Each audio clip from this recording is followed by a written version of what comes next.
ಇಲ್ಲಿ ಯಾರೋ ಗಾಡಿ ತಿಳ್ಕೊಂಡು ಹೋಗ್ತಾ ಅವ್ರೆ. ಅಣ್ಣ ಪೆಟ್ರೋಲ್ ಖಾಲಿ ಆಗಿದ್ಯಾ? ಅಣ್ಣ ಪೆಟ್ರೋಲ್ ಬೇಕಾ? ತಗೊಳ್ಳಿ ಅಣ್ಣ ಪೆಟ್ರೋಲ್.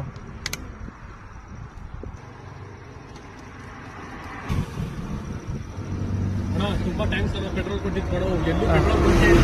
4 ಕಿಲೋಮೀಟರ್ ಐತೆ ಅಣ್ಣ. ಇದು 200 ರೂಪಾಯಿ ಅಣ್ಣ ಏನಕ್ಕಣ ಪೆಟ್ರೋಲ್ಗೆ. ನಾವು ಎಲ್ಪ್ ಮಾಡ್ಬಿಟ್ಟು ವಿಡಿಯೋ ಮಾಡ್ಕೊತಾ ಇದ್ದೀರಾ ಏನಣ್ಣ ನೀವು? 200 ರೂಪಾಯಿ ಅಣ್ಣ. ನನಗೆ ಕೆಲಸ ಇಲ್ದಿರ ಡ್ಯೂಟಿ ಇಲ್ದಿರ ಇದು ಸೈಡ್ ಬಿಸ್ನೆಸ್ ಮಾಡ್ತಾ ಇದ್ದೀನಿ. 100 ರೂಪಾಯಿ ಪೆಟ್ರೋಲ್ ತಗೊಂಡ್ಬಿಟ್ಟು 200 ರೂಪಾಯಿ ಮಾಡ್ತಾ ಇದ್ದೀನಿ. ಎಲ್ಪ್ ಅಂತೆ 200 ರೂಪಾಯಿ ಕೊಡೋಣ ಬಂಕ್ ಹೋದ್ರೆ 100 ರೂಪಾಯಿ ಅಷ್ಟೇ ಅಲ್ಲ ಅಣ್ಣ. 200 ರೂಪಾಯಿ ಕೊಡೋಣ ನೀನು. ನಾವು ಬಂಕ್ ಹೋದ್ರೆ 100 ರೂಪಾಯಿ ಅಣ್ಣ. ಇದು ಸೈಡ್ ಬಿಸ್ನೆಸ್. ನಾನ್ ಯಾರು ಅಣ್ಣ 100 ರೂಪಾಯಿ ಆಗಲ್ಲ 200 ರೂಪಾಯಿ ನಾನು ಹುಡ್ಕೊಂಡು ಇಲ್ಲಿ ಯಾರಪ್ಪ ಪೆಟ್ರೋಲ್ ಖಾಲಿ ಆಗೈತೆ, ಯಾರ ತಲೆ ಮೇಲಪ್ಪ ಕೈ ಕಣ ಅಂತ ಅನ್ಬಿಟ್ಟು ನಾನ್ ಬಂದ್ರೆ 200 ರೂಪಾಯಿ ಕೊಡೋಣ. ಇಲ್ಲಾಂದ್ರೆ ಪೆಟ್ರೋಲ್ ಕೊಡೋಣ ವಾಪಸ್ಸು ಕೊಡೋಣ ಬೇಗ. 200 ರೂಪಾಯಿ ಕೊಡೋಣ. ತಗೋಣ ಆಯ್ತು.